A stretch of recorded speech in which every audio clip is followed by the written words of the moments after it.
Hi students, welcome to your new class. ഇന്നത്തെ ക്ലാസ്സിൽ നമ്മൾ ഡിസ്കസ് ചെയ്യാൻ പോകുന്ന ടോപ്പിക്ക് നമ്മുടെ 6th ചാപ്റ്ററാണ്. അപ്പോൾ എല്ലാവരും ശ്രദ്ധിക്കേണ്ടത്, നമ്മൾ ഫിനാൻഷ്യൽ റിപ്പോർട്ടുകൾ പ്രിപ്പയർ ചെയ്യുന്നതിനെ കുറിച്ചാണ് കഴിഞ്ഞ ടോപ്പിക്കിൽ ഡിസ്കസ് ചെയ്തിട്ടുണ്ടായിരുന്നത്. ക്യാഷ് ഫ്ലോ സ്റ്റേറ്റ്മെൻറ്റും അതിൻ്റെ ആ പ്രിപ്പറേഷനൊക്കെയാണ്. ഇനി ഒരു ഫിനാൻഷ്യൽ റിപ്പോർട്ട് കിട്ടിയാൽ എങ്ങനെ നമ്മളത് വായിച്ചെടുക്കണം എന്നുള്ളതും എങ്ങനെയാണ് അത് വ്യാഖ്യാനിക്കേണ്ടതിനെ കുറിച്ചാണ് ഇവിടെ പറഞ്ഞിരിക്കുന്നത്. അപ്പോൾ അതിൽ പ്രധാനപ്പെട്ട ഫിനാൻഷ്യൽ സ്റ്റേറ്റ്മെൻറ്റ് പറഞ്ഞാൽ income statement, balance sheet, cash flow സ്റ്റേറ്റ്മെൻറ്റാണ് പ്രധാനപ്പെട്ടതെന്ന് പറയുന്നത്.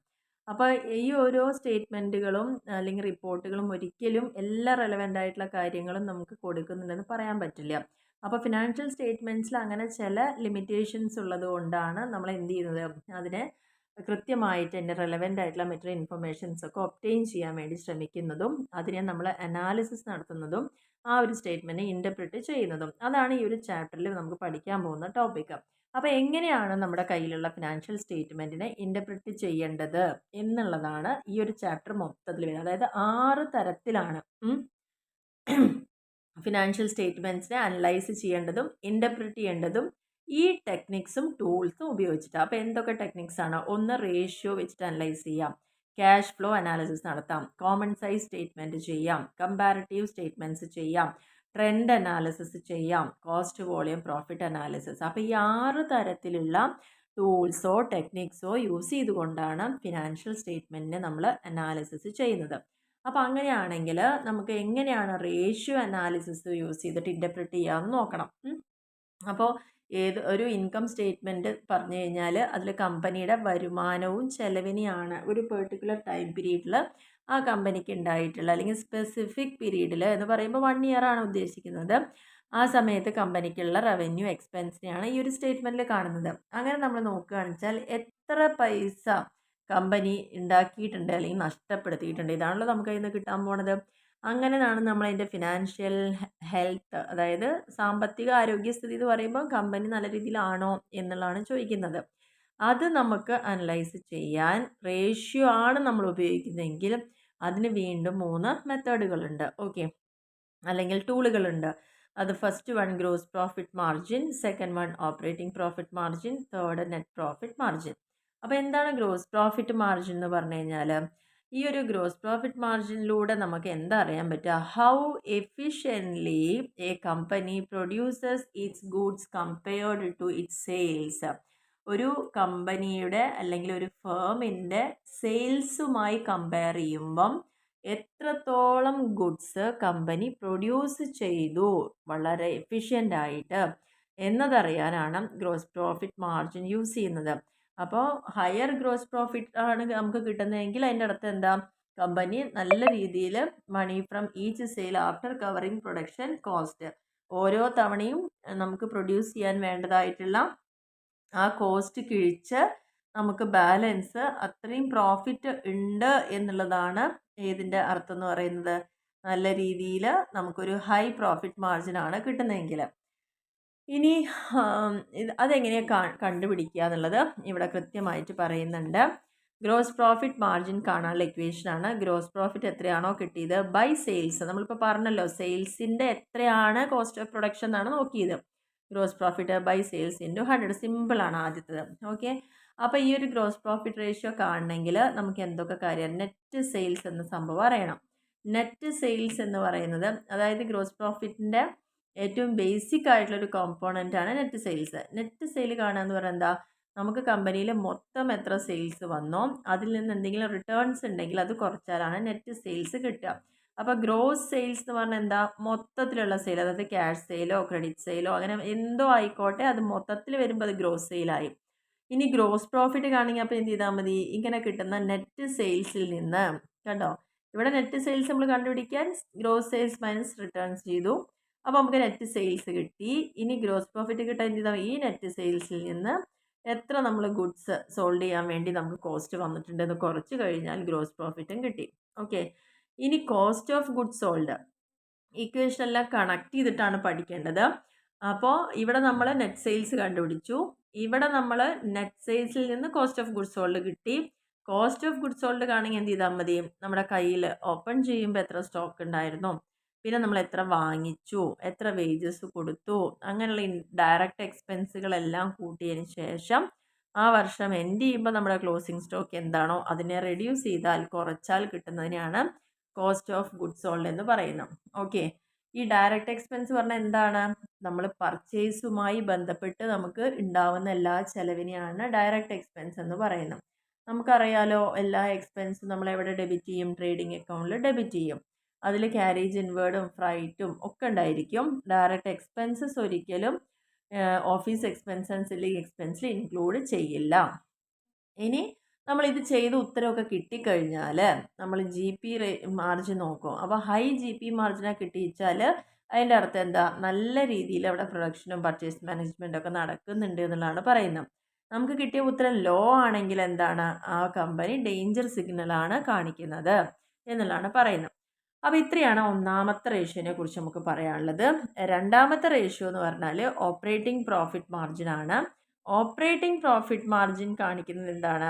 How well A company controls it's operating expenses and overall efficiency. ഒരു കമ്പനി എത്രത്തോളം നല്ല രീതിയിൽ അതിൻ്റെ ഓപ്പറേറ്റിംഗ് എക്സ്പെൻസിനെ കൺട്രോൾ ചെയ്യുന്നുണ്ട്, ഓവറോൾ എഫിഷ്യൻസിനെ എങ്ങനെ കൺട്രോൾ ചെയ്യുന്നുണ്ടെന്ന് അറിയാനാണ് ഓപ്പറേറ്റിംഗ് പ്രോഫിറ്റ് കാണുന്നത്. ഇതിൽ ഗ്രോസ് പ്രോഫിറ്റും ഉണ്ട്, ഓപ്പറേറ്റിംഗ് എക്സ്പെൻസും ഉണ്ടായിരിക്കും. അപ്പോൾ അത് കാൽക്കുലേറ്റ് ചെയ്യാനുള്ള സിമ്പിൾ ഫോർമുലയാണ് operating profit by net sales. നമ്മൾ ഗ്രോസ് പ്രോഫിറ്റ് കാണുമ്പോൾ ഗ്രോസ് പ്രോഫിറ്റ് ബൈ സെയിൽസ് ആയിരുന്നു. ഇവിടെ പക്ഷേ operating profit by net sales into 100. ഇത്രയേ ഉള്ളൂ. ഇത് പെർസെൻറ്റേജിലാണ് കാണുക. ഇനി ഇതിൽ വരുന്ന കോമ്പോണൻസ് പറഞ്ഞാൽ ഓപ്പറേറ്റിംഗ് പ്രോഫിറ്റ് കാണാനുള്ള ഇക്വേഷൻ നെറ്റ് സെയിൽസ് വേണം, minus cost of goods sold ഉണ്ടെങ്കിൽ അതിന്ന് ഓപ്പറേറ്റിംഗ് എക്സ്പെൻസ് മൈനസ് ചെയ്യാം. പിന്നെ gross profit minus operating expenses. നല്ല ഹൈ ആയിട്ടുള്ള ഓപ്പറേറ്റിംഗ് പ്രോഫിറ്റാണ് കിട്ടിയിച്ചാൽ കമ്പനി നല്ല രീതിയിൽ ഓപ്പറേറ്റിംഗ് പ്രോഫിറ്റ് സെയിൽസിലൂടെ ഉണ്ടാക്കുന്നുണ്ട്. അതിൻ്റെ കോസ്റ്റ് ഓഫ് പ്രൊഡക്ഷനൊക്കെ കഴിച്ച് മറ്റുള്ള എക്സ്പെൻസൊക്കെ കുറച്ചിട്ട് ബാക്കി നല്ല രീതിയിൽ വരുമാനം ഉണ്ടാക്കുന്നുണ്ട് എന്നുള്ളത് തന്നെയാണ് അതിൻ്റെ അർത്ഥം. ഇനി അടുത്ത പോയിന്റിൽ പറയുന്ന നെറ്റ് പ്രോഫിറ്റ് മാർജിൻ. അപ്പം നമ്മൾ ഏതൊക്കെ പഠിച്ചു കഴിഞ്ഞു? ഗ്രോസ് പ്രോഫിറ്റ് കഴിഞ്ഞു, ഓപ്പറേറ്റിംഗ് പ്രോഫിറ്റ് കഴിഞ്ഞു, net profit margin. Net profit margin പറഞ്ഞു കഴിഞ്ഞാൽ കമ്പനിയുടെ മൊത്തത്തിലുള്ള പ്രോഫിറ്റബിലിറ്റി എല്ലാ എക്സ്പെൻസും കഴിഞ്ഞ് ടാക്സും ഇൻട്രസ്റ്റും കൂടി കൊടുത്തിട്ട് എത്ര ഉണ്ട് നോക്കണം നെറ്റ് പ്രോഫിറ്റ് മാർജിൻ എന്ന് പറയുന്നു. ഇത് നമുക്ക് അറിയാണെച്ചാൽ ഓരോ രൂപയും എങ്ങനെ നമ്മൾ പ്രോഫിറ്റായിട്ട് ഏൺ ചെയ്തു എന്നുള്ളത് കൃത്യമായിട്ട് അതിലൂടെ അറിയാൻ പറ്റും. അപ്പോൾ എൻ പി റേഷ്യോ എന്ന് പറയുന്നത് net profit by net sales into 100. അപ്പോൾ ഇപ്പോൾ പഠിച്ച റേഷ്യോയിൽ 3 എളുപ്പമാണ്. ഗ്രോസ് പ്രോഫിറ്റ് മുകളിൽ, സെയിൽസ് താഴെ ഇൻറ്റു 100. മറ്റേത് ഓപ്പറേറ്റിംഗ് പ്രോഫിറ്റ് ബൈ അവിടെ നെറ്റ് സെയിൽസ് ആണ് വരിക into 100. N P ratio same തന്നെ, net profit by net sales into 100. ഇനി ഈ നെറ്റ് പ്രോഫിറ്റ് റേഷ്യോ നമ്മൾ കാൽക്കുലേറ്റ് ചെയ്യാൻ 2 തരത്തിൽ ചെയ്യാം. ഒന്നില്ലെങ്കിൽ profit before tax, other is to take profit after tax. ഒന്ന് പ്രോഫിറ്റ് ടാക്സ് കൊടുക്കുന്നതിന് മുന്നേയും കണക്കാക്കാം, കൊടുത്തതിന് ശേഷവും കണക്കാക്കാം. അപ്പോൾ profit before tax by net sales into 100, പിന്നെ profit after tax by net sale. അപ്പോൾ രണ്ടാണെങ്കിലും അത് മുകളിൽ കൊടുക്കുക, താഴെ നെറ്റ് സെയിൽസ് ഇൻറ്റു 100. ഇനി അത്ര മാത്രമേ ഉള്ളൂ ഇവിടെ നോക്കാനുള്ളത്. ഇവിടെയും ഹയർ റേഷ്യോ കിട്ടുന്നത് വെച്ചാൽ നല്ല പ്രോഫിറ്റബിലിറ്റി എന്ന് തന്നെയാണ് പറയുന്നത്. അപ്പോൾ ഇത്രയാണ് ആദ്യത്തെ സെഗ്മെൻറ്റിൽ നമ്മൾ പഠിച്ചത് അല്ലേ, റേഷ്യോ അനാലിസിസ്. ഇനി ജസ്റ്റ് ഇവിടെ ഇങ്ങനെ പറയുന്നുണ്ട്, ഒരു ക്വസ്റ്റ്യൻ പറഞ്ഞിട്ടുണ്ട്. റവന്യൂ, കോസ്റ്റ് ഓഫ് ഗുഡ്സ് സോൾഡും, gross profit, operating expense, operating profit, other expense, net profit ഒക്കെ തന്നിട്ടുണ്ട്. നമ്മളോട് ഇൻ്റർപ്രിറ്റ് ചെയ്യാനാണ് പറഞ്ഞത് ഇൻകം സ്റ്റേറ്റ്മെൻറ്റിനെ. എങ്ങനെ ഇൻ്റർപ്രിറ്റ് ചെയ്യണം? Gross profit margin. ഇപ്പോൾ നമ്മൾ കണ്ടുപിടിച്ച 3 കാര്യങ്ങൾ ഇവിടെ അപ്ലൈ ചെയ്യണം. അപ്പോൾ ഗ്രോസ് പ്രോഫിറ്റ് മാർജിൻ കാണാനുള്ള ഇക്വേഷൻ എന്താ നമുക്കറിയാലോ, gross profit by sales into 100 ആണ്. അപ്പോൾ ഗ്രോസ് പ്രോഫിറ്റ് മാർജിൻ കാണണമെങ്കിൽ നമുക്ക് ഡയറക്റ്റ് ക്വസ്റ്റ്യനിൽ തന്നിട്ടുണ്ട്. ഗ്രോസ് പ്രോഫിറ്റ് 1,20,000 ആണ്, ഡിവൈഡഡ് ബൈ സെയിൽസ് തന്നിട്ടുണ്ട് 3 lakh ആണ് സെയിൽസ് എന്ന് പറയുന്നത്. സെയിൽസ് നിങ്ങൾക്ക് ഡൗട്ട് വരണ്ട, ഈ ക്വസ്റ്റ്യനിൽ റവന്യൂ എന്നാണ് കാണിച്ചിരിക്കുന്നത്. റവന്യൂ പറഞ്ഞാൽ എവിടെ നമുക്ക് കിട്ടുന്നത്? സെയിലിലൂടെയാണ് റവന്യൂ കിട്ടുക. അപ്പോൾ ഇതാണ് നമ്മൾ സെയിൽസ് ആയിട്ട് കൺസിഡർ ചെയ്യേണ്ടത്. അപ്പോൾ gross profit 1,20,000 by 3 lakh into 100 ആണ് നമുക്ക് ഗ്രോസ് പ്രോഫിറ്റ് മാർജിൻ അവിടെ കിട്ടുന്നത്. അങ്ങനെ ചെയ്യുമ്പോൾ നമുക്ക് 40% ഉത്തരം കിട്ടും. അപ്പോൾ ഒരു ഗ്രോസ് പ്രോഫിറ്റ് മാർജിൻ 40% പറഞ്ഞു കഴിഞ്ഞാൽ അതിൻ്റെ അർത്ഥം എന്താണ്? 0.40 every rupee for sales after covering the direct cost of producing their widgets. അവരുടെ വിഡ്ജറ്റ്സ് പ്രൊഡ്യൂസ് ചെയ്യാൻ ഡയറക്റ്റ് കോസ്റ്റ് എന്തൊക്കെ വരുന്നുണ്ടോ അതെല്ലാം കവർ ചെയ്തുകൊണ്ടും ആ കമ്പനിക്ക് 0.40 വെച്ച് പ്രോഫിറ്റ് ഉണ്ടാക്കാൻ സാധിക്കുന്നുണ്ട് എന്നുള്ളതാണ് പറയുന്നത്.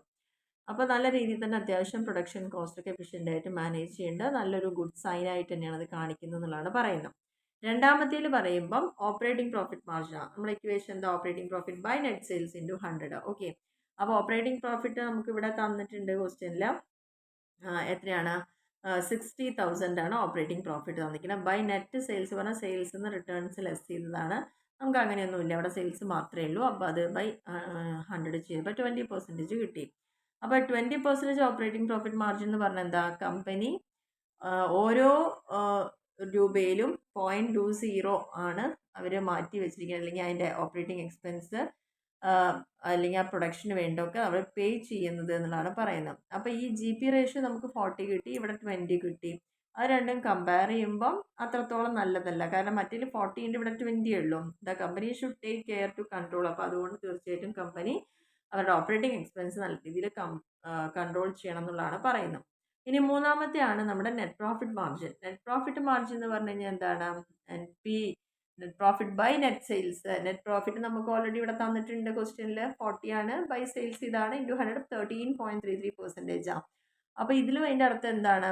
13.33 പറഞ്ഞാൽ ഓരോ രൂപയിലും അവർക്ക് കിട്ടുന്ന എല്ലാ എക്സ്പെൻസും കഴിഞ്ഞതിന് ശേഷം കിട്ടുന്നതാണ് 0.133% എന്ന് പറയുന്നത്. ഇതും ഒരിക്കലും എന്തല്ല, ഒരു സാറ്റിസ്ഫാക്ടറി എന്ന് നമുക്ക് പറയാൻ പറ്റില്ല. അപ്പോൾ ഇത്രയാണ് ആദ്യത്തെ പോർഷനിൽ വരുന്നത്. പിന്നെ അപ്പോൾ ഈ റേഷ്യോ എന്തായാലും ഇമ്പോർട്ടൻ്റ് ആണ്, അത് ജസ്റ്റ് ഒന്ന് നോക്കുക.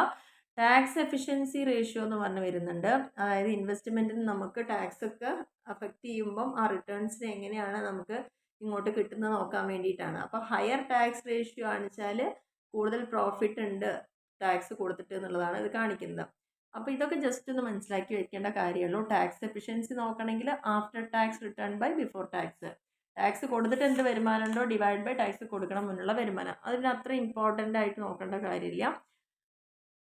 ജസ്റ്റ് ടാക്സ് എഫിഷ്യൻസി റേഷ്യോ എന്താണെന്നുള്ളതൊക്കെ ഒന്ന് മനസ്സിലാക്കി വെക്കുക. അതായത് നമ്മുടെ ഇൻകവുമായിട്ട് റിലേറ്റ് ചെയ്ത് പറയുമ്പോൾ ഒരു കമ്പനി മാനേജർക്ക് എത്ര ടാക്സ് കൊടുക്കാനുള്ള ബാധ്യത ഉണ്ട് എന്നറിയുന്നതാണ് ഈ ടാക്സ് എഫിഷ്യൻസി റേഷ്യോ എന്ന് പറയുന്നത്. അപ്പോൾ അത് ജസ്റ്റ് ഒന്നിങ്ങനെ കാണിക്കുന്നേ ഉള്ളൂ. ഉത്തരം ഡയറക്റ്റ് ക്വസ്റ്റ്യൻ ഉണ്ടെങ്കിൽ ആഫ്റ്റർ ടാക്സ് നോക്കുക, ബൈ ബിഫോർ ടാക്സ് ചെയ്താൽ മതി. അത്ര മാത്രമാണ് അതിന് വേണ്ടിയിട്ട് നമ്മൾ പറയുന്നുള്ളൂ. ഇനി അടുത്തതാണ് interest coverage ratio. Interest coverage പറയുമ്പോൾ എൻ്റെ equation profit before interest tax. ഇൻട്രസ്റ്റും ടാക്സും കൊടുക്കുന്നതിന് മുന്നേ എന്ത് പ്രോഫിറ്റ് ഉണ്ടോ അത് ഡിവൈഡ് ബൈ ഇൻട്രസ്റ്റ്. കാരണം ഇൻട്രസ്റ്റ് കവറേജ് അല്ല നോക്കുന്നത്. അപ്പോൾ ഇൻട്രസ്റ്റ് കൊടുക്കണ മുന്നത്തെ ബൈ ഇൻട്രസ്റ്റ് കൊണ്ട് ചെയ്ത് കഴിഞ്ഞാൽ മതി. അപ്പോൾ ഇത് ഇത്ര തവണ എന്നുള്ളതായിരിക്കും നമുക്ക് ആൻസർ കിട്ടി. ഇത്ര ടൈംസ്. ഡെറ്റ് സർവീസ് റേഷ്യോ എന്ന പേരിലും അറിയപ്പെടുന്നുണ്ട്. അപ്പോൾ ഇൻട്രസ്റ്റ് കവറേജ് എന്ന് പറഞ്ഞു കഴിഞ്ഞാൽ എന്താ? നമ്മൾ പലപ്പോഴും കാര്യങ്ങൾ നടത്തുന്നതിന് വേണ്ടി കടം വാങ്ങേണ്ട അവസ്ഥയിലേക്ക് പോകും. കടം വാങ്ങുന്ന സമയത്ത് അതിൻ്റെ ഒരു ഡ്രോബാക്ക് എന്താ? നമ്മൾ ആ പൈസ വാങ്ങിയതിന് ഇരട്ടിയായിട്ട് പലിശ സഹിതം കൊടുക്കേണ്ടി വരും. അപ്പോൾ ആ ഇൻട്രസ്റ്റ് കൂടി കവർ ചെയ്യാനുള്ള പ്രോഫിറ്റ് ആവണം നമ്മൾ എന്തിനു വേണ്ടിയാണോ കടം എടുത്തത് ആ കാര്യത്തിൽ നിന്ന് കിട്ടേണ്ടത്. അപ്പോൾ ബോറോഡ് ഫണ്ട്സ് ആണെച്ചാൽ അവിടെ ഇൻട്രസ്റ്റ് കൊടുക്കുക റെഗുലർ ആയിട്ടുള്ളത് മസ്റ്റ് ആയിട്ടുള്ളൊരു കാര്യമാണ്. അപ്പോൾ ആരാണോ നമുക്ക് ലെൻഡ് ചെയ്യുന്നത് അവർക്ക് ഇൻട്രസ്റ്റോട് കൂടിയിട്ടാണ് നമ്മളത് കൊടുക്കുന്നത്. ഇൻട്രസ്റ്റ് കവറേജ് റേഷ്യോ കമ്പ്യൂട്ട് ചെയ്യുന്നതും ഈ ഒരു പർപ്പസിന് വേണ്ടിയിട്ടാണ്. ഓക്കെ, നെക്സ്റ്റ് കോമ്പോണൻസ് എന്താ? അത് ജസ്റ്റ് അത് മാത്രം ഒന്ന് ഇങ്ങനെ നോട്ട് ചെയ്ത് പോയാൽ മതി. നല്ലൊരു സ്റ്റാൻഡേർഡ് ഇൻട്രസ്റ്റ് കവറേജ് റേഷ്യോ പറഞ്ഞാൽ നമുക്ക് ഏകദേശം 6-7 തവണ അത് നമുക്ക് കൊടുക്കാൻ പറ്റുകയാണെങ്കിൽ നല്ലൊരു റേഷ്യോ ആണ്. അത്ര മാത്രം അവിടെ നോക്കിയാൽ മതി.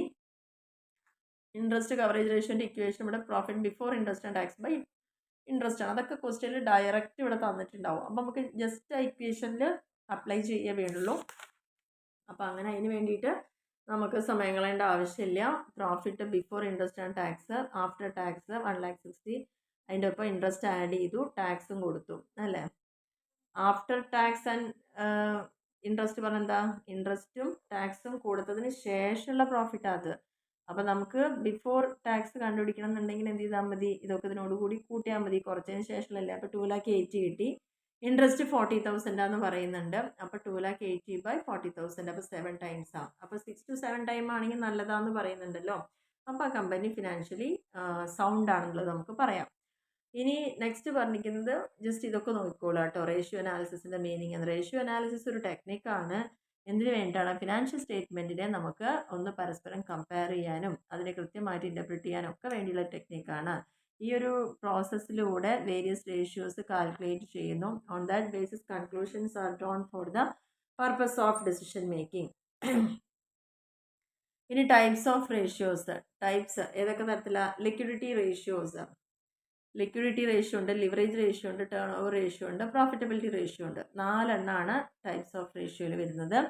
ലിക്വിഡിറ്റി റേഷ്യോ എന്ന് പറഞ്ഞു കഴിഞ്ഞാൽ എന്താ, ഒരു ഫേമിന് എത്രത്തോളം ഷോർട്ട് ടേം ആയിട്ടുള്ള ബാധ്യതകളെ അവർക്ക് പെട്ടെന്ന് അത് സോൾവ് ചെയ്യാനുള്ള കഴിവുണ്ട്, അതിനെയാണ് ലിക്വിഡിറ്റി റേഷ്യോ. ലിക്വിഡിറ്റി എന്ന് പറഞ്ഞാൽ എന്താ, ഷോർട്ട് ടേം ആയിട്ട് സോൾവൻസി ഒരു കമ്പനിക്ക് ഉണ്ടാവുക.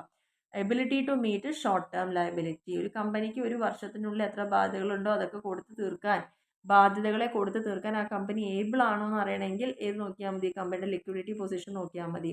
അതിന് വേണ്ടിയിട്ട് ഉപയോഗിക്കുന്നതാണ് ഈ രണ്ടെണ്ണം, ക്വിക്ക് റേഷ്യോയും കറണ്ട് റേഷ്യോയും. ഓക്കെ, ലിവറേജ് റേഷ്യോ എന്ന് പറയുമ്പം ഈ റേഷ്യോ ലോങ് ടേം സോൾവൻസിയാണ്. ഈ ലിക്വിഡിറ്റി നോക്കുന്നത് ഷോർട്ട് ടേം സോൾവൻസിയാണ്, ലിവറേജ് നോക്കുന്നത് ലോങ് ടേം സോൾവൻസിയാണ് കമ്പനിയുടെ. അപ്പോൾ അതിൽ നമ്മൾ യൂസ് ചെയ്യുന്നതാണ് debt equity ratio, capital gearing ratio, proprietary ratio. ഇതൊക്കെയാണ് ഇമ്പോർട്ടൻ്റ് ആയിട്ടുള്ള ലിവറേജ് റേഷ്യോസ്. ഇതിനെ ക്യാപിറ്റൽ സ്ട്രക്ചർ റേഷ്യോ എന്ന് പറയും, സോൾവൻസി റേഷ്യോ എന്നൊക്കെ പറയും. അടുത്തത് ടേൺ ഓവർ റേഷ്യോ ആണ്. ഈ റേഷ്യോ പ്രധാനമായിട്ട് ഇൻഡിക്കേറ്റ് ചെയ്യുന്നത് എത്രത്തോളം ഇഫക്റ്റീവായിട്ട് കമ്പനി അതിൻ്റെ അസറ്റിനെയും റിസോഴ്സിനെയും ഒക്കെ യൂട്ടിലൈസ് ചെയ്തു എന്നുള്ളതാണ്. In other words, these ratios reflect the efficiency of A firm in management of assets. അതിൻ്റെ അസറ്റിനെ എത്ര നല്ല രീതിയിൽ ഫേം മാനേജ് ചെയ്തിട്ടുണ്ട് എന്നുള്ളത്. അപ്പോൾ ഇതിൽ പ്രധാനമായിട്ട് വരുന്നത് stock turn over ratio, fixed asset turn over, debtors turn over, ഇതൊക്കെയാണ് ഇതിൽ പ്രധാനമായിട്ട് വരുന്നത്. ഇനി നെക്സ്റ്റ് പറഞ്ഞിരിക്കുന്നതാണ് പ്രോഫിറ്റബിലിറ്റി റേഷ്യോസ്. പ്രോഫിറ്റബിലിറ്റി എന്ന് പറഞ്ഞു കഴിഞ്ഞാൽ എന്താ, ഒരു കമ്പനിയുടെ ഓപ്പറേറ്റിംഗ് എഫിഷ്യൻസിയാണ് കാണിക്കുന്നത്. ഈ റേഷ്യോ നമ്മൾ മെഷർ ചെയ്യുന്നത് കമ്പനിക്ക് എത്രത്തോളം കപ്പാസിറ്റി ഉണ്ട് പ്രോഫിറ്റ് ഏൺ ചെയ്യാനും ഓണേഴ്സിന് വരുമാനം ഉറപ്പ് കൊടുക്കാനും ഒക്കെ ആയിട്ട് ഉണ്ട് എന്നുള്ള അറിയാനാണ് പ്രോഫിറ്റബിലിറ്റി റേഷ്യോ നമ്മൾ കാണുന്നത്. അതിൽ പ്രധാനമായിട്ട് വരുന്നതാണ് gross profit ratio, operating ratio, return on investment etcetera are examples എന്ന് പറയുന്നുണ്ട്. ഇനി ആ റേഷ്യോസ് ഒക്കെ ഞാൻ വേഗം പറഞ്ഞു പോവുകയാണ്. ലിക്വിഡിറ്റി റേഷ്യോ എന്താ നോട്ട് ചെയ്യുക, കാരണം നമ്മൾ ഷോർട്ട് ടേം സോൾവൻസി ആണെന്ന് പറഞ്ഞു, ഇനി അതിനെക്കുറിച്ച് പറയുന്നില്ല. അപ്പോൾ അതിൽ നമുക്ക് പഠിക്കാനുള്ളത് ലിക്വിഡിറ്റി റേഷ്യോയിൽ കറണ്ട് റേഷ്യോ ആണുള്ളത്. കറണ്ട് റേഷ്യോ കാണാനുള്ള ഇക്വേഷൻ അത് മാത്രം പഠിച്ചുമ്പോൾ current asset by CA/CL, current asset by current liability, വളരെ ഷോർട്ടായിട്ടൊരു ഇതാണ്. ഇനി അവിടെ നിങ്ങൾ പഠിക്കേണ്ട വേറൊരു കാര്യം എന്ന് പറയുന്നത്, നമ്മളിങ്ങനെ ചെയ്ത് കിട്ടുന്ന ആൻസർ 2:1 ഒക്കെ ആണെച്ചാൽ എന്താ അതിൻ്റെ അർത്ഥം, അത് സാറ്റിസ്ഫാക്ടറി ആണ്, നല്ല രീതിയിൽ തന്നെ പോകുന്നുണ്ട്, അത്ര മാത്രമേ നമുക്കിവിടെ പഠിക്കേണ്ട കാര്യമുള്ളൂ. അപ്പോൾ കറണ്ട് റേഷ്യോ എന്താണ് ഇക്വേഷൻ പഠിക്കുക, ചെയ്ത് കിട്ടുന്ന ആൻസർ ഇങ്ങനെയാണെങ്കിൽ അത് ഗുഡ് എന്നാണ് നമുക്കിവിടെ പറയാനുള്ളത് എന്നാണ് പറഞ്ഞിരിക്കുന്നത്. ഇനി ഇവിടെ ക്വസ്റ്റ്യൻ തന്നിട്ടുണ്ട്, machinery, prepaid expenses, sundry debtors, cash in hand, short time invest, അങ്ങനെ കുറച്ച് ഐറ്റംസ് ഇവിടെ തന്നിട്ടുണ്ട്. കറണ്ട് റേഷ്യോ കാണാൻ പറയാം, current asset by current liability. അപ്പോൾ ഈ തന്നതിൽ ഏതൊക്കെ കറണ്ട് അസറ്റ് നോക്കണം, മെഷീനറി അല്ല, prepaid expense, debtors, cash, short time investment, പിന്നെ സ്റ്റോക്ക്, ഇതൊക്കെയാണ് നമുക്കിതിൽ പ്രധാനമായിട്ടും കറണ്ട് അസറ്റ് തരം തിരിക്കേണ്ടത്. Okay, prepaid, sundry debtors, cash in hand, short time investment, stock, ഇത്രയാണ് കറണ്ട് അസറ്റ് കണ്ടുപിടിച്ചത്. പിന്നെ അടുത്തെന്താ, ബൈ കറണ്ട് ലയബിലിറ്റിയാണ്. അപ്പോൾ കറണ്ട് ലയബിലിറ്റി ഏതൊക്കെയാണെന്ന് പറയണ്ടേ, creditors, bills payable, expense payable, ഇതാണ് കറണ്ട് ലയബിലിറ്റി. ഓക്കെ, അപ്പോൾ നമുക്ക് രണ്ട് ടോട്ടൽ കിട്ടിയില്ലേ, 3,50,000 ബൈ 2,00,000 ചെയ്യുമ്പം നമുക്ക് കിട്ടിയ ആൻസർ 1.75:1 എന്നുള്ളതാണ് കിട്ടുന്നത്. ചിലപ്പോൾ ഇങ്ങനെ ആയിരിക്കും ആൻസർ കിട്ടുക, പക്ഷെ അവിടെ വേറെ ഒന്നും കിട്ടിയിട്ടില്ലെങ്കിൽ അതിൻ്റെ അപ്പുറത്ത് 1 ഉണ്ട് എന്നുള്ള അസംഷനാണ്. അപ്പോൾ അതിൻ്റെ അർത്ഥം എന്താ, കറണ്ട് അസറ്റ് എന്ന് പറയുന്നത് 1.75 ആണ്, അതേസമയം 1 ആണ് കറണ്ട് ലയബിലിറ്റി. അതായത് 1 എന്ന ലയബിലിറ്റിയെ മീറ്റ് ചെയ്യാൻ നമ്മൾ 1നേക്കാൾ 0.75 നമ്മുടെ കയ്യിലുണ്ട്, അതാണ് കറണ്ട് റേഷ്യോ എന്ന് പറയുന്നത്. അപ്പോൾ അതിൻ്റെ ഇൻ്റർപ്രിറ്റേഷൻ ഇവിടെ നോക്കിക്കഴിഞ്ഞാൽ മനസ്സിലാവും, ഓരോ കറണ്ട് ലയബിലിറ്റിയും നമുക്ക് മീറ്റ് ചെയ്യാൻ കറണ്ട് അസറ്റ് നമ്മുടെ കയ്യിലുണ്ട്. അപ്പോൾ അതുകൊണ്ട് തന്നെ വല്ലാണ്ട് ഡിഫിക്കൽട്ടി ഇല്ല അതിൻ്റെ കറണ്ട് ലയബിലിറ്റി മീറ്റ് ചെയ്യാൻ വേണ്ടിയിട്ട് എന്നുള്ളതാണ് അവിടെ പറഞ്ഞിരിക്കുന്നത്. ഓക്കെ, അപ്പോൾ ലിക്വിഡിറ്റി റേഷ്യോ ആണ് അടുത്തത്, അല്ലെങ്കിൽ ക്വിക്ക് റേഷ്യോ എന്ന് പറയും. അപ്പോൾ ലിക്വിഡിറ്റി റേഷ്യോ കാണുകയും liquid asset by current liability, same ഇക്വേഷനാണ് രണ്ടും, ഒരേ ഒരു വ്യത്യാസമേ ഉള്ളൂ. അതിൽ നമ്മൾ പ്രീപെയ്ഡ്, അപ്പോൾ ഇതിൽ വരുന്നത് ലിക്വിഡ് റേഷ്യോ ആണ്, liquid asset by current liability ആണ്. അപ്പോൾ അത് മനസ്സിലാക്കുക. മറ്റേത് current asset by current liability. അപ്പോൾ എന്താണ് ഈ ലിക്വിഡ് അസറ്റ് എന്നുള്ളത് നമ്മൾ ഒന്നിനും അവിടെ നോട്ട് ചെയ്യേണ്ട കാര്യമാണ്.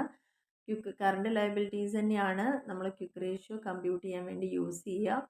പിന്നെ അതേപോലെ തന്നെ അതിൽ പറയുന്നത് എന്താണെന്ന് വെച്ച് കഴിഞ്ഞാൽ, നമ്മൾ കറണ്ട് അസറ്റ് എടുക്കുമ്പോൾ രണ്ട് ബേസിക് കോമ്പോണൻസ് ആണ് ക്വിക്ക് റേഷ്യോയിൽ, ക്വിക്ക് അസറ്റും കറണ്ട് ലയബിലിറ്റിയും. ക്വിക്ക് അസറ്റ് എന്ന് പറഞ്ഞു കഴിഞ്ഞാൽ which are quickly convertible into cash without loss of value. നമ്മൾ വിചാരിക്കുമ്പോഴേക്കും നമുക്ക് ക്യാഷാക്കി കൺവേർട്ട് ചെയ്യാൻ പറ്റുന്ന അസറ്റുകൾ, അത് നമ്മൾ അങ്ങനെ കൊടുത്ത് മാറ്റുമ്പോൾ അതിന് നഷ്ടം ഉണ്ടാവാനും പാടില്ല. ക്വിക്ക് അസറ്റിൽ അപ്പോൾ എന്തൊക്കെ പെടും, എല്ലാ കറണ്ട് അസറ്റും പെടും. ഏതൊഴികെ, ഇൻവെൻട്രി, പ്രീപെയ്ഡ് എക്സ്പെൻസും അതിൽ കൂട്ടരുത്. നമ്മൾ മറ്റത് ചെയ്യുമ്പം ഇതും കൂടി കൂട്ടിയിട്ടാണ് കറണ്ട് അസറ്റ് പറയുന്നത്. പക്ഷേ ക്വിക്ക് റേഷ്യോ കാണാൻ വേണ്ടി യൂസ് ചെയ്യുമ്പം നമ്മൾ ഏത് രണ്ടും ഒഴിവാക്കണം?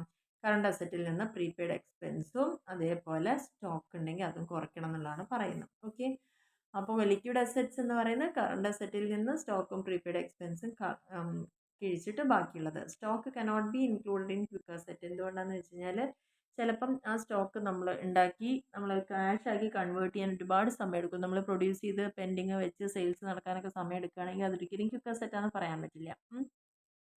അത്ര മാത്രം ഇവിടെ ഒന്ന് നോക്കിയാൽ മതി. ഇനി ഒരു സ്റ്റാൻഡേർഡ് ക്വിക്ക് റേഷ്യോ പറയുമ്പോൾ 1:1 ആയിരിക്കണം നമുക്ക് കിട്ടേണ്ടത്. അങ്ങനെയാണെങ്കിൽ നല്ലൊരു, അതായത് കറണ്ട് അസറ്റും കറണ്ട് ലയബിലിറ്റിയും ലിക്വിഡ് അസറ്റും നമുക്ക് സാറ്റിസ്ഫാക്ടറി ആണെന്നുള്ളത് പറയാം.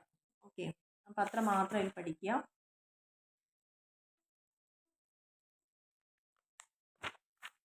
അപ്പോൾ അതിൻ്റെ ഒരു ക്വസ്റ്റ്യൻ ഇവിടെ ജസ്റ്റ് ഒന്ന് പറഞ്ഞു പോവാം. Debtors, bills receivable, security, stock, prepaid expense, cash, bank order, sundry credits, bills payable.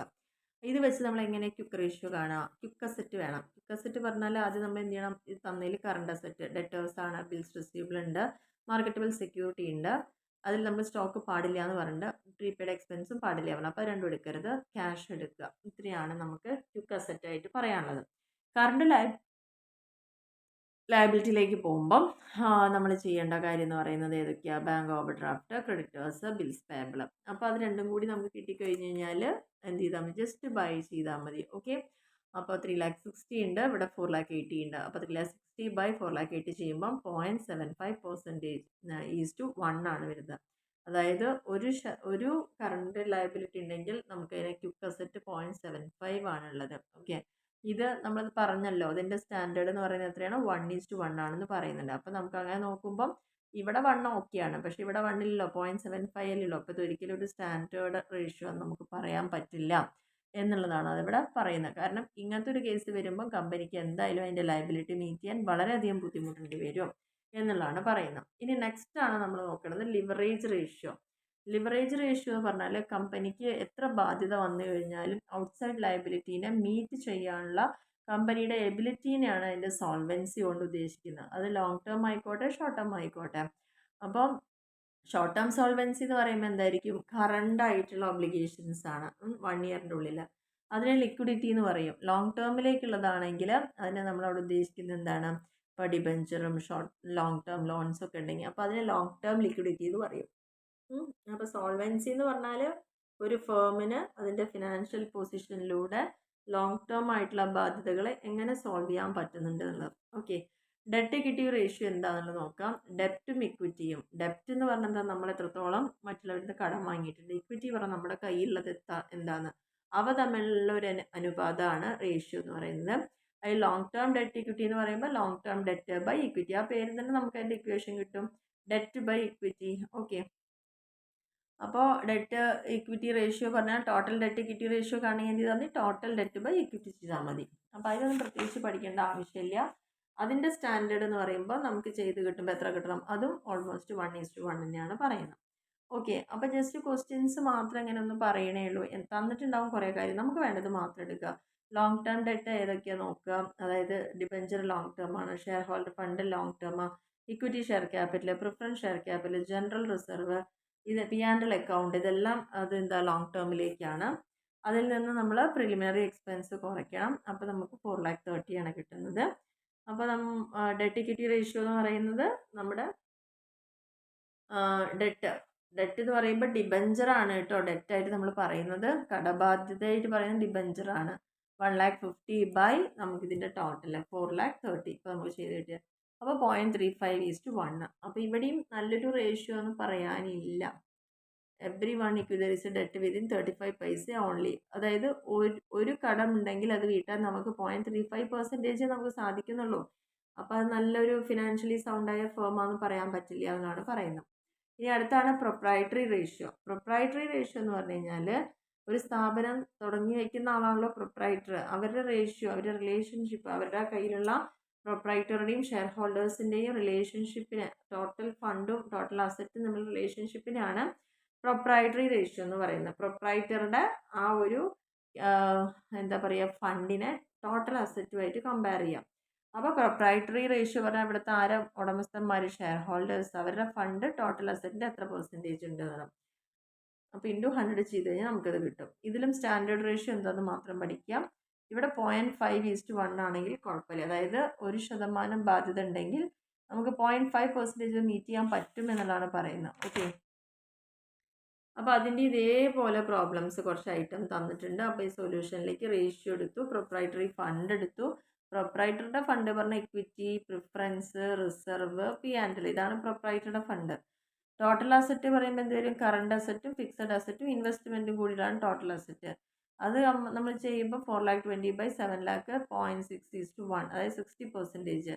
അത് പിന്നെ വലിയ കുഴപ്പമില്ല എന്നാണ് പറയുന്നത്. കോൺട്രിബ്യൂഷൻ എന്താണെന്ന് വെച്ചാൽ 1% നമുക്ക് ലയബിലിറ്റി ഉണ്ടാവുമ്പോൾ, ടോട്ടൽ അസറ്റ് ഉണ്ടാവുമ്പം അതിൽ 0.6% അല്ലെങ്കിൽ 60% എന്താണ്? പ്രൊപ്രൈറ്ററിയുടെ ഫണ്ടാണെന്നുള്ളതാണ് പറയുന്നത്. ഓക്കെ, ഇനി അടുത്തതാണ് ratio of total asset to total debt എന്ന് പറയുന്നത്. സോൾവൻസി റേഷ്യോ കാണാൻ. സോൾവൻസി റേഷ്യോ പറഞ്ഞാൽ total asset by total liability. വളരെ ഈസിയാണ്. Total asset by total liability means debt, കടബാധ്യത. നമ്മുടെ കയ്യിൽ എന്ത് ആസ്തികളുണ്ടോ അതേപോലെ നമ്മുടെ ബാധ്യതകളെയാണ് അവിടെ പറയുന്നത് എന്നുള്ളതാണ് പറയുന്നത്. അപ്പോൾ ഇവിടെ ഡിഗ്രി ഓഫ് സോൾവൻസി ആണ് കാണിക്കുന്നത്. ഹയർ സോൾവൻസി റേഷ്യോ കിട്ടുമ്പോൾ നല്ല ഫിനാൻഷ്യലി സ്ട്രോങ് ആയിട്ടുള്ള സ്ഥാപനമാണ് എന്ന് നമുക്ക് അവിടെ പറയാൻ പറ്റും. അപ്പോൾ ഇതിൻ്റെ ഒരു പ്രോബ്ലം ഇവിടെ പറഞ്ഞിട്ടുണ്ട്. Just asset less depreciation, current asset, current liability, debenture, mortgage. അപ്പോൾ ഇവിടെ നമ്മൾ സോൾവൻസി റേഷ്യോ പറഞ്ഞാൽ ടോട്ടൽ അസറ്റ് എടുക്കണം, അത് by total debt. Total asset പറഞ്ഞാൽ എത്ര അസറ്റ് ഉണ്ട് നമ്മുടെ കയ്യിൽ? ഫിക്സഡ് അസറ്റും കറണ്ട് അസറ്റും ഉള്ളൂ. ഫിക്സഡ് അസറ്റ് 6 ലക്ഷം ഉണ്ട്, കറണ്ട് അസറ്റ് 3 ലക്ഷം ഉണ്ട്. രണ്ടും കൂടി 9 ലക്ഷമാണ് ടോട്ടൽ അസറ്റ് ഉള്ളത്. ഇനി ടോട്ടൽ ഡെപ്റ്റ് എന്താണെന്നുള്ളത് നോക്കണം. ടോട്ടൽ ഡെപ്റ്റ് എന്ന് പറഞ്ഞാൽ ഡിബെഞ്ചർ 2 ലക്ഷം, മോർഗേജ് 2,25,000,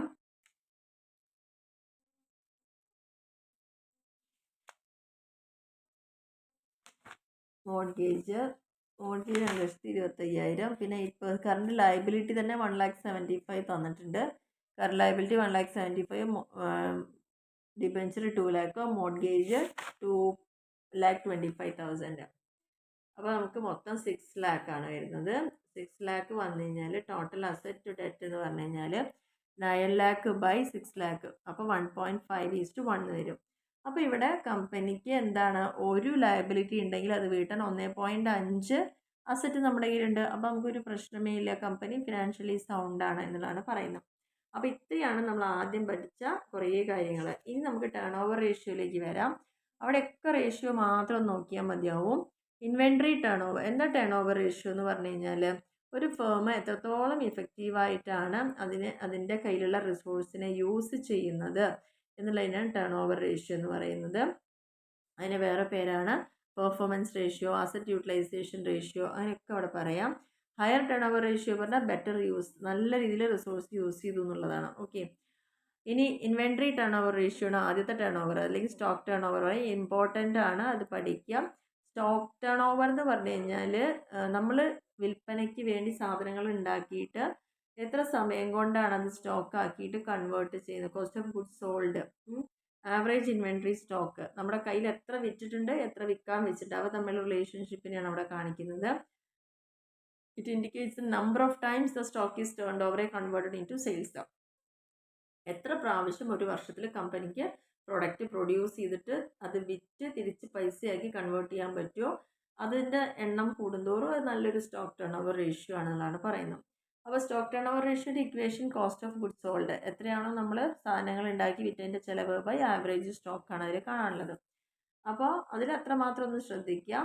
അതിൻ്റെ ഇക്വേഷനൊക്കെ കോസ്റ്റ് ഓഫ് ഗുഡ്സ് സോൾഡ് കാണാൻ opening stock plus purchase plus direct expense including wages minus closing stock, അതൊക്കെ നമ്മളവിടെ പറഞ്ഞു കഴിഞ്ഞു. ഓക്കെ, അപ്പോൾ കോസ്റ്റ് ഓഫ് ഗുഡ്സ് സോൾഡ് കാണാൻ സെയിൽസിൽ നിന്ന് ഗ്രോസ് പ്രോഫിറ്റ് കുറച്ചാലും നമുക്കവിടെ കിട്ടും.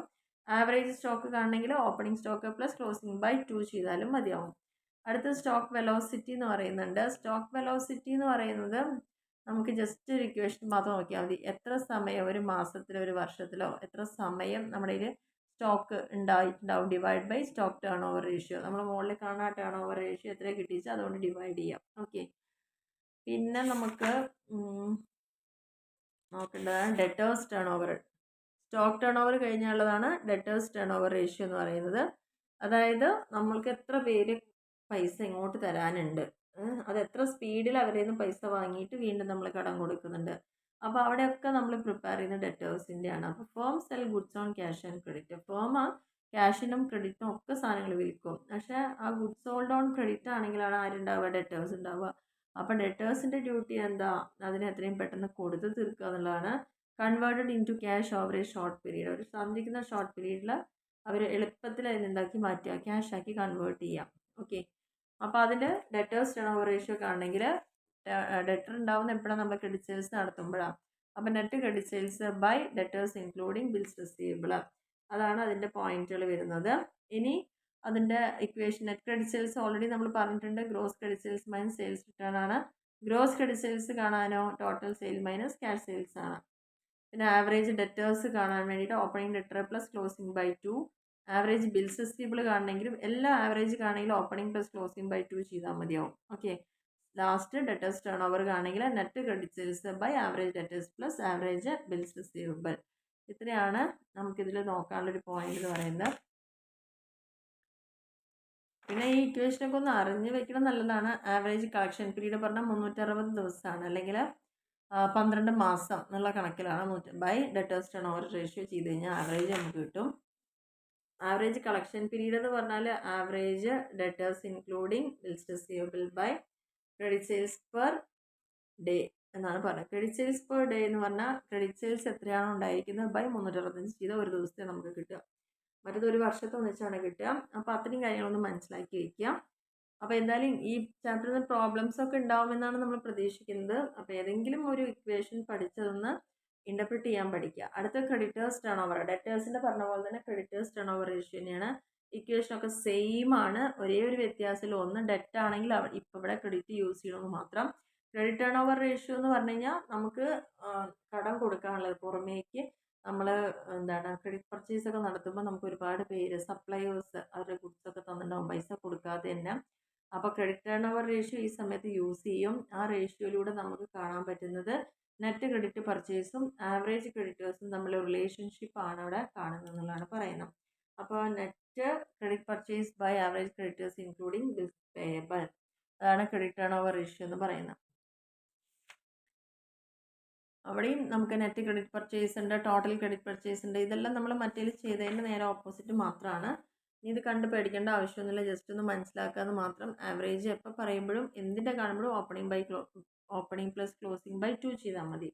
ക്രെഡിറ്റേഴ്സ് ടേൺ ഓവർ റേഷ്യോ എന്ന് പറയുമ്പോൾ നെറ്റ് ക്രെഡിറ്റ് പർച്ചേസ് എന്താണോ അതിൽ നിന്ന് average creditors plus average bills payable by ചെയ്യുമ്പോഴാണ് അത് കിട്ടുന്നത്.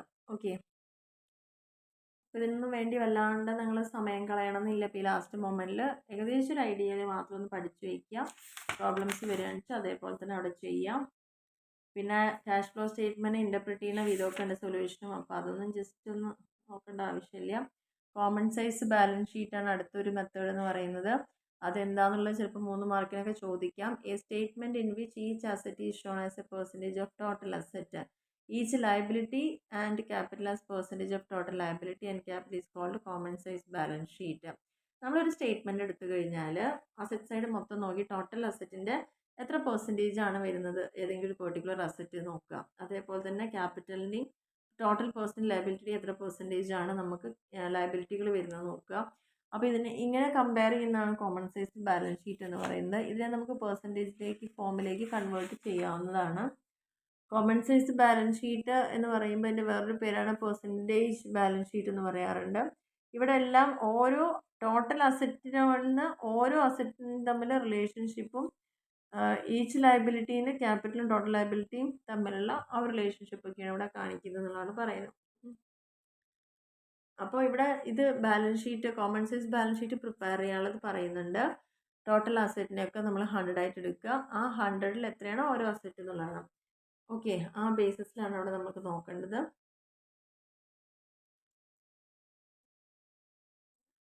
അപ്പോൾ ഇവിടെ ജസ്റ്റ് ക്വസ്റ്റ്യൻ തന്നിട്ടുണ്ട്. Equity, share capital, non current liability ഒക്കെ അവിടെ തന്നിട്ടുണ്ട്. ഇതിനെ വെച്ചിട്ട് നമ്മൾ അസറ്റ്സ് തന്നിരിക്കുക. നോൺ കറണ്ട് അസറ്റ് ഉണ്ട്, കറണ്ട് അസറ്റും തന്നിട്ടുണ്ട്. നമ്മളോട് common size balance sheet prepare ചെയ്യാനാണ് പറഞ്ഞിരിക്കുന്നത്. നമ്മൾ ചെയ്യേണ്ട ഫോർമാറ്റ് ഇതാണ്. ഇക്വിറ്റി ആൻഡ് ലയബിലിറ്റി എഴുതുക.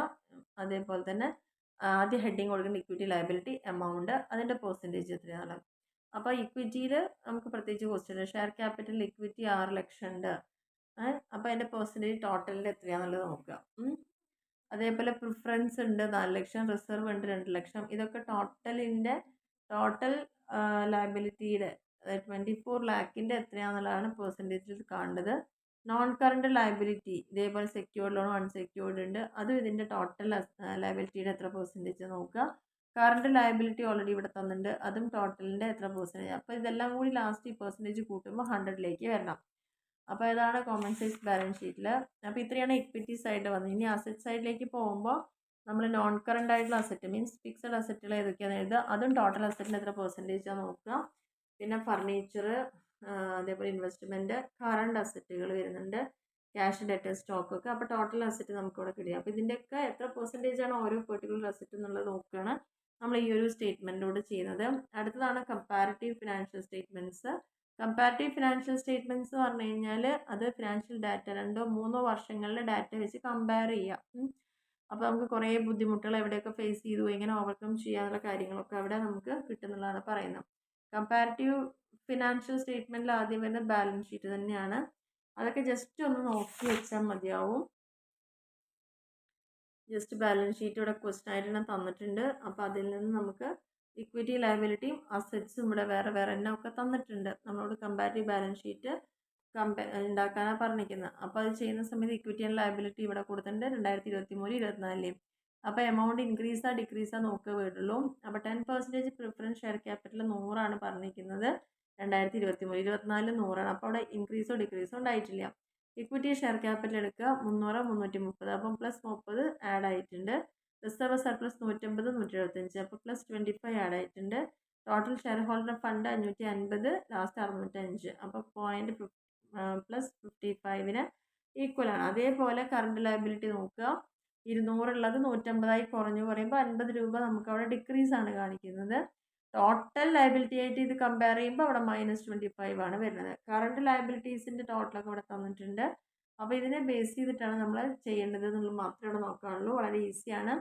അപ്പോൾ അങ്ങനെ നമുക്ക് ഒരു പോർഷൻ അവിടെ ലയബിലിറ്റിയുടെ സൈഡിൽ കഴിഞ്ഞു. അസറ്റിലേക്ക് വരുമ്പം നോൺ കറണ്ട് അസറ്റ് എന്താണെന്ന് എഴുതുക. അതിന് എത്രയാണുള്ളത് വെച്ചാൽ വാല്യൂ എഴുതുക. അത് ടോട്ടൽ അസറ്റിൻ്റെ എത്രയാണെന്നുള്ളതും കൂടി ഒന്ന് പറയാം. അതേപോലെ കറണ്ട് അസറ്റും ഇതേപോലെ തന്നെ ചെയ്യാം. ലാസ്റ്റ് നമ്മൾ ക്യാഷ് എത്ര എടുത്തത് 25 ഉള്ളത് 30 അപ്പോൾ അവിടെ +5 അവിടെ കൂടുതലാണ്. പക്ഷേ ടോട്ടൽ അസറ്റും ക്യാഷും കൂടി നോക്കുമ്പോൾ അസറ്റിന് 20% ക്യാഷ് ഉണ്ട് എന്നുള്ളതാണ്. അപ്പോൾ ഇത്രയാണ് ഇതിൽ വന്നിരിക്കുന്നത്. ടോട്ടൽ കറണ്ട് അസറ്റ് ഇത്രയാണെന്ന് പറയുന്നുണ്ട്. അപ്പോൾ ഇവ തമ്മിലുള്ള വേരിയേഷൻ തന്നെ -35 ആണ്.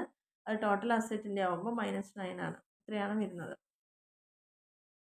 അപ്പോൾ കമ്പാരിറ്റീവ് ബാലൻസ് ഷീറ്റ് അപ്പോൾ ചെയ്ത് ഇൻകം സ്റ്റേറ്റ്മെൻ്റ് ഒക്കെ ഇവിടെ പറയുന്നുണ്ട്. ജസ്റ്റ് അതൊന്ന് പറഞ്ഞു പോകാമെന്ന് മാത്രമേ ഉള്ളൂ. Income statement, net sales, cost of goods sold, office expense, selling expense ഒക്കെ തന്നിട്ടുണ്ട്. അപ്പോൾ കമ്പാരിറ്റീവ് ഇൻകം സ്റ്റേറ്റ്മെൻ്റ് ആണ് ചെയ്യാൻ പറഞ്ഞു വെച്ചാൽ ഐറ്റംസ് ഏത് നെറ്റ് സെയിൽസ് ആയിരുന്നു, കോസ്റ്റ് ഓഫ് ഗുഡ്സ് സോൾഡ് കുറയ്ക്കുക. അപ്പോൾ നമുക്ക് ഗ്രോസ് പ്രോഫിറ്റ് കിട്ടും. പിന്നെ ഓപ്പറേറ്റിംഗ് എക്സ്പെൻസ് ഒക്കെ ആഡ് ചെയ്യുക. Operating expense, selling, total operating expense. അപ്പോൾ ഈ ഓപ്പറേറ്റിംഗ് മാത്രം ആഡ് ചെയ്യുമ്പോൾ ടോട്ടൽ നമുക്ക് അതിൻ്റെ ഓപ്പറേറ്റിംഗ് എക്സ്പെൻസിൻ്റെ ടോട്ടലാണ് കിട്ടുക. അപ്പോൾ നമുക്ക് അവിടെ നിന്ന് ഓപ്പറേറ്റിംഗ് പ്രോഫിറ്റ് ഇവിടെ കംപ്ലീറ്റ് ചെയ്യാം. എങ്ങനെ ഓപ്പറേറ്റിംഗ് പ്രോഫിറ്റ് അത് 110 50 ലെസ് ചെയ്താൽ ബാക്കി നമുക്ക് വരുന്നത് 60 ആണ്. ഓക്കെ. പിന്നെ വരുന്ന മെത്തേഡാണ് ട്രെൻഡ് അനാലിസിസ് എന്ന് പറയുന്നത്. ട്രെൻഡ് അനാലിസിസ് ഇമ്പോർട്ടൻ്റ് ആണ്. ജനറൽ ടെൻഡൻസി കാണിക്കുകയാണ്. കുറേ വർഷമായിട്ട് അതിൻ്റെ ഒരു പൊസിഷൻ മാറാതെ ഒന്നിലേക്ക് കീപ്പ് ചെയ്ത് ചെറിയ ഏറ്റക്കുറച്ചിൽ മാത്രമേ വരുള്ളൂ എങ്കിൽ അപ്പോഴത്തെ ട്രെൻഡ് എന്താണെന്ന് നമുക്ക് അറിയാൻ പറ്റും. ട്രെൻഡിന് 3 മെത്തേഡൊക്കെ ഉണ്ട്. ട്രെൻഡ് പെർസെൻറ്റേജും ട്രെൻഡ് റേഷ്യോ, ഗ്രാഫിക് മെത്തേഡൊക്കെ പറയുന്നുണ്ട്.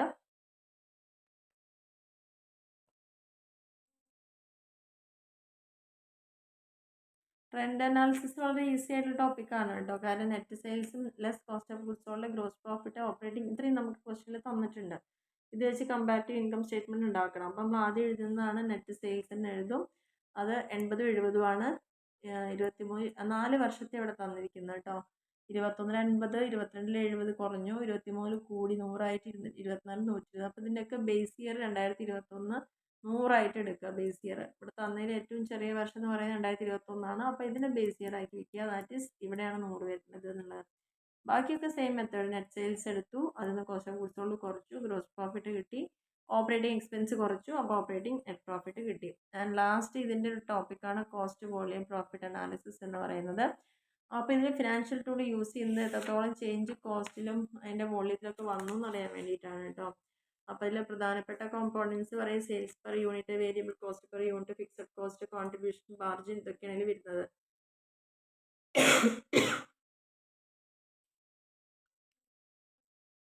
അപ്പോൾ അതിൽ ആദ്യം അവിടെ ഒരു എക്സാമ്പിൾ പറയുന്നുണ്ട്. സെയിൽസ് പ്രൈസ് പെർ യൂണിറ്റ്, ഒരു യൂണിറ്റ് വിൽക്കുമ്പോഴുള്ള വില 50, ഒരു യൂണിറ്റിലുള്ള വേരിയബിൾ കോസ്റ്റ് 30, ഫിക്സഡ് കോസ്റ്റ് 2 ലക്ഷമാണ് വരുന്നത്. അപ്പോൾ കോൺട്രിബ്യൂഷൻ മാർജിൻ ആദ്യം കാണണം. സെയിൽസ് പ്രൈസിൽ നിന്ന് വേരിയബിൾ കോസ്റ്റ് കുറയ്ക്കുമ്പോൾ കോൺട്രിബ്യൂഷൻ കിട്ടും. അപ്പോൾ 50 നിന്ന് 30 കുറയ്ക്കുമ്പോൾ 20 കിട്ടി. അടുത്ത ബ്രേക്ക് ഈവൻ യൂണിറ്റ്സ് കാണാനാണ് പറഞ്ഞിരിക്കുന്നത്. അപ്പോൾ ബ്രേക്ക് ഈവൻ പോയിന്റ് പറയുന്നത് നോ പ്രോഫിറ്റ് നോ ലോസ്. നമ്മൾ ഇറക്കിയ പൈസ തിരിച്ചു പിടിക്കുന്നു. അവിടെ equation fixed cost by contribution per unit ആണ്. കോൺട്രിബ്യൂഷൻ പെർ യൂണിറ്റ് കാണണമെങ്കിൽ സെയിൽസ് പ്രൈസ് പെർ യൂണിറ്റിൽ നിന്ന് വേരിയബിൾ കോസ്റ്റ് റെഡ്യൂസ് ചെയ്യണം. അങ്ങനെ ബ്രേക്ക് ഈവൻ പോയിന്റിലേക്ക് എത്തുമ്പോൾ നമ്മൾ ഈ പറഞ്ഞ ക്വസ്റ്റ്യനിൽ 2 lakh ബൈ 20, ഇവിടെ നമ്മൾ കണ്ടിട്ട് 20 ചെയ്യുമ്പോൾ 10,000 യൂണിറ്റ്സ് വരുന്നുണ്ട്. അപ്പോൾ കമ്പനി എന്തായാലും ബ്രേക്ക് ഈവൻ മറികടക്കണമെങ്കിൽ 10,000 യൂണിറ്റ് അവിടെ സെല് ചെയ്യണം എന്നുള്ളതാണ് പറയുന്നത്. പിന്നെ നിങ്ങൾ പഠിക്കേണ്ട ഒരു കാര്യം, ജസ്റ്റ് ഒന്ന് പ്രോഫിറ്റബിലിറ്റി റേഷ്യോസ് നമ്മളിപ്പോൾ പറഞ്ഞു കഴിഞ്ഞാണ് ഈ 3 റിട്ടേൺ ഓൺ അസറ്റും റിട്ടേൺ ഓൺ ഇക്വിറ്റി മാത്രമേ ഉള്ളൂ. പ്രോഫിറ്റബിലിറ്റി റേഷ്യോൻ്റെ ഇമ്പോർട്ടൻസ് ഒക്കെ ഒന്നൊരു 3 പോയിന്റ് നോട്ട് ചെയ്ത് വയ്ക്കുക. കാരണം ഒരു പ്രോഫിറ്റബിലിറ്റി റേഷ്യോ നോക്കിക്കഴിഞ്ഞാൽ ഒരു കമ്പനി എത്ര നല്ല രീതിയിൽ അതിൻ്റെ റിസോഴ്സുകളെ ഉപയോഗിച്ചുകൊണ്ട് ഏണിങ്സ് ജനറേറ്റ് ചെയ്തു എന്ന് അറിയാൻ പറ്റും. നമ്മുടെ കമ്പനിയുടെ ഫിനാൻഷ്യൽ ഹെൽത്തും സസ്റ്റൈനബിലിറ്റിയും അസസ് ചെയ്യാൻ നമുക്ക് എളുപ്പമാണ്. മറ്റുള്ള ഇൻഡസ്ട്രി നമ്മൾ ചെയ്യുന്ന അതേ വർക്ക് ചെയ്യുന്ന മറ്റുള്ള ആളുകളോ ഇൻഡസ്ട്രി ആയിട്ടൊക്കെ നമുക്ക് കമ്പയർ ചെയ്യണമെങ്കിൽ നമുക്കിത് അത്യാവശ്യമാണെന്നാണ് പറയുന്നത്. പിന്നെ റിട്ടേൺ ഓൺ ടോട്ടൽ അസറ്റ് ഉണ്ട്. അപ്പോൾ അതിൻ്റെ equation profit after tax by total asset into 100 ആണ്. ROTA return on total asset, അപ്പോൾ പ്രോഫിറ്റ് ആഫ്റ്റർ ടാക്സ് കൊടുത്ത ശേഷമുള്ള profit by total asset. Okay, ഇനി നമുക്ക് റിട്ടേൺ ഓൺ ഇക്വിറ്റി എന്ന് പറയുന്നുണ്ട്. അതായത് എത്രത്തോളം കമ്പനി എവിടെയൊക്കെ ഇൻവെസ്റ്റ് ചെയ്തിട്ടുണ്ടോ അതിൽ നിന്ന് എന്തോരം റിട്ടേൺ ഇങ്ങോട്ട് കിട്ടുന്നുണ്ട്. അതായത് അത് പ്രോഫിറ്റ് ജനറേറ്റ് ചെയ്യാനുള്ള അതിൻ്റെ ഒരു ടെൻഡൻസിയാണ് അവിടെ കാണിച്ചിരിക്കുന്നത്. അപ്പോൾ അതിൻ്റെ ഇക്വേഷൻ എന്ന് പറയുന്നത് net profit after interest and tax. ആദ്യത്തെ കേസിൽ നമ്മൾ എന്ത് മാത്രമേ ഉള്ളൂ, പ്രോഫിറ്റ് ആഫ്റ്റർ ടാക്സ് മാത്രമേ എടുത്തുള്ളൂ. ഇവിടെ ഇൻട്രസ്റ്റും കൂടി കൊടുത്തതിന് ശേഷമുള്ള amount by equity share holders fund. അപ്പോൾ ഇത്രയാണ് ഇതിൽ വരാനുള്ള. ഇൻറ്റു 100 ചെയ്യുമ്പോൾ നമുക്ക് പെർസെൻറ്റേജ് കിട്ടും. അതിൻ്റെ അർത്ഥം 1%, 1 റുപ്പി ഓഫ് ഇക്വിറ്റിയുടെ അതിൽ നമുക്ക് കിട്ടുന്നത് 33.33% ആണ് ഇൻവെസ്റ്റ്മെൻ്റ് ആയിട്ട് ഇങ്ങോട്ട് കിട്ടുന്നത്. അപ്പോൾ നമ്മുടെ ഈ ഒരു ചാപ്റ്റർ ഇവിടെ കംപ്ലീറ്റ് ആയിട്ടുണ്ട്. അപ്പോൾ ഓരോന്നും എങ്ങനെയൊക്കെ യൂസ് ചെയ്യണം എന്നുള്ള കാര്യം ജസ്റ്റ് ഒന്ന് ഓർത്ത് വയ്ക്കുക. റേഷ്യോസ് ആണ്. അപ്പോൾ ഇതോടുകൂടി നമ്മുടെ ഈ ഒരു 6ാമത്തെ ചാപ്റ്റർ ഇവിടെ കംപ്ലീറ്റ് ആക്കിയിട്ടുണ്ട്. അപ്പോൾ ഈ ഒരു ചാപ്റ്റർ നിങ്ങൾക്ക് ക്ലിയർ ആയെന്ന് വിചാരിക്കുന്നു.